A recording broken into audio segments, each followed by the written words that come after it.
Well, Kata, thank you for being here today. We appreciate your time. No problems. We just have a few questions we want to talk to you about with the waiver because you all have been working with us now for over a year. You have the first person who was on the waiver, and so we wanted to see how things have been going the last year. Sure.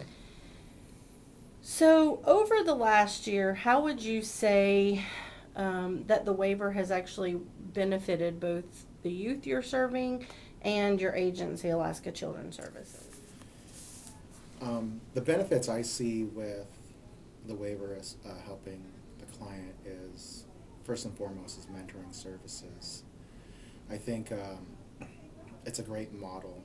It's not necessarily doing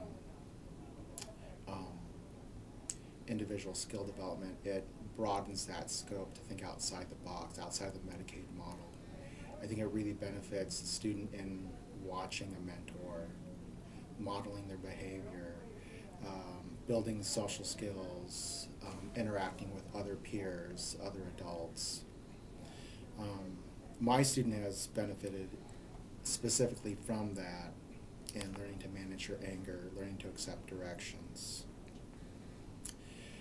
Currently we're working on independent living skills and daily living skills in the home. The mentors go in the home, they're showing her how to, make meals, do her chores, follow a routine.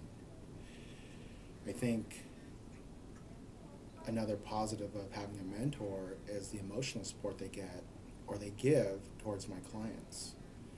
In more of a clinic model, I don't think that they could provide as much empathy, as much support, and the TIM services allows for that. It pulls down those barriers and allows a lot more interaction between client and provider. Another benefit I've seen in the waiver is the ability to provide for respite services. These respite services they are for the client, but they're mostly for the client's provider, in this case, the parent. It gives the parent time off. Respite services can be overnight or hourly, and it can be used as needed, whether it be emergency or planned. How the waiver has benefited my agency is I think it's improved our philosophy and how we treat our clients. I think it's improved our ability to provide quality care rather than just going on a Medicaid model, doing A, B, and C. It allows us to, again, think outside that box and provide more tailored services for our clients rather than, this is what you're supposed to do, this is what we're going to do. It allows us the flexibility to really go and meet our clients where they're at. Reimbursement rates are equivalent to Medicaid, so I don't think there's a problem there. Our staff are excited about it, especially our TIMs. They've all been recently trained in FASD 101 with 201 around the corner.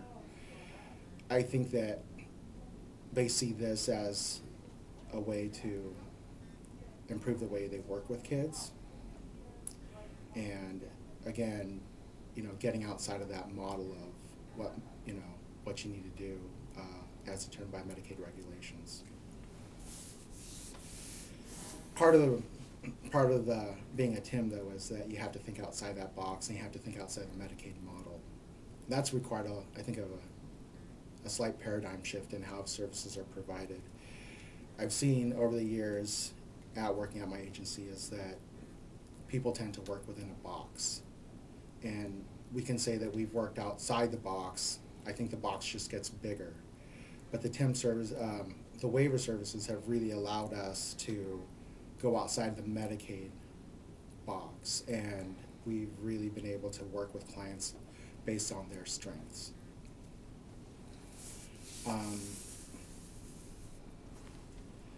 In implementing the waiver, we've had to do some reworking of our documentation. I've had to blend the plan of care with our treatment plan. Now that's used as a template. I think we've had to do a little bit of rethinking which goes along with the retraining, again, which has improved our ability to care for our clients.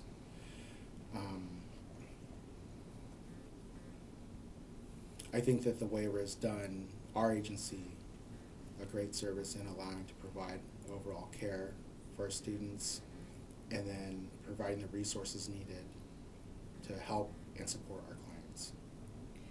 When you are talking with your activity therapist about becoming mentors, you've described to me in the past about how you see the activity therapist role differing from the mentor role, the TIM. And you seem to have done a good job in talking about that with your staff. Can you talk a little bit more about that, how the activity therapist role is different than the mentor TIM? Activity therapy, individual skill development, defined, I think the biggest thing is defined by Medicaid regs as an active intervention every 15 minutes. Under the waiver, we don't need to adhere to that. We can actually go out into the community, have our kids do social activities, take a step back. We don't have to have the active intervention role. We can take a step back and coach the client as needed, and the client can come to us and ask for advice as needed, and that's where the mentoring part comes in. I think that's allowed us to broaden our horizons and how we do treatment, and letting kids be kids rather than clients. And so I think that's the biggest benefit of being a TIM, or having TIM services over individual skill development services. It allows us to really allow our clients, our kids, to work in the community on their strengths. Anything else that you want to add or just say about how this whole process has been, or just anything we didn't cover? I really think that the FASD waiver program is beneficial to the agency as well as the client. Again, it has allowed us to improve our quality of services for them, and has given them an opportunity to work on treatment through their strengths. And I think it's a win-win situation for both of us. Nice. Well, thank you for your time. Thank you.